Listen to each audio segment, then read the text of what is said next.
Europe 1, 7h25, Thomas Soto. La morale de l'info, Raphaël Antoven, bonjour. Bonjour Thomas. Batman contre Superman, le film est donc sorti hier en France. Et vous en profitez, mon cher Raphaël, pour revenir sur l'affrontement dantesque de ces deux super-héros. Mais oui, mon cher Thomas, parce que Batman contre Superman, ça n'est pas seulement l'affrontement d'une chauve-souris et d'un surhomme.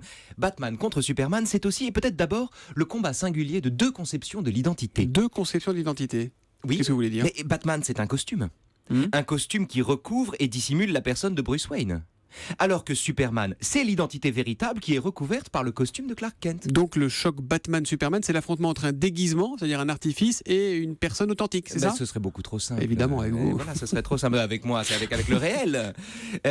Parce que, avant de découvrir le grand secret de son origine, souvenez-vous, Superman lui-même a longtemps voulu n'être que Clark Kent. Tandis que Bruce Wayne souffre depuis l'enfance, et la mort de ses parents, on le comprend, d'un trouble identitaire qui lui vaut justement de devenir et de rester au-delà de son masque un vrai homme chauve-souris. Celui qu'on présente comme un héros caché par son déguisement, Superman, a longtemps pris son déguisement pour son identité elle-même.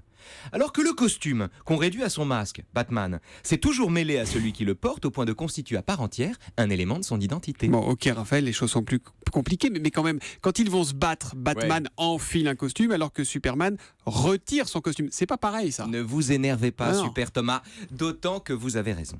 Batman appartient incontestablement à la famille des héros dont la force est inséparable des outils qu'ils se donnent. Une famille où on trouve Iron Man, Thor dans une moindre mesure, ou bien Œil de Faucon.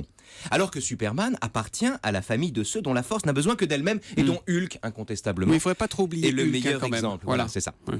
Batman, c'est la métaphore d'une identité d'artifice, c'est-à-dire une identité inséparable de ses attributs, ce qu'on appelle paradoxalement l'identité sociale. Je suis ce que j'ai, je suis mes gadgets, je suis ce que je possède, et si on me dépouille de ce que j'ai, je suis plus personne.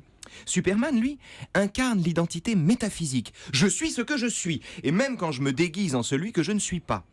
Sauf que Batman, il est nocturne, il est double, c'est un gentil qui a une tête de démon, mais il n'a rien à craindre de lui-même et d'une certaine manière, il a domestiqué l'altérité chauve-souris qu'il porte en lui. Alors que Superman, c'est un être solaire, d'un seul tenant. Mais la seule chose qui puisse le vaincre, c'est quoi, Thomas?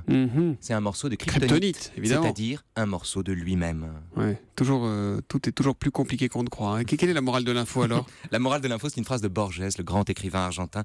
Une phrase de Borges que je cite de mémoire, il dit ceci: dans chaque homme, il y a toujours deux hommes, et le vrai, c'est l'autre. Et Wonder Woman dans tout ça? Plus tard. Vous avez intérêt à pas traîner dans les couloirs d'Europe 1 parce que samedi, il sera là, Batman, Ben Affleck, qui sera à 11h l'invité de Sortez du cadre avec Nico Salagas Quelle sur Europe 1. merveille. Alors que vous expliquez avec lui, à mon avis, parce qu'il n'a pas dû. Mais je sens bien que vous êtes plus Supermanophile que Batmanophile. Vous vous non trompez, camarades. Les apparences sont trompeuses. Ouais, je me méfie de vous. À demain, 7h25 sur Europe 1.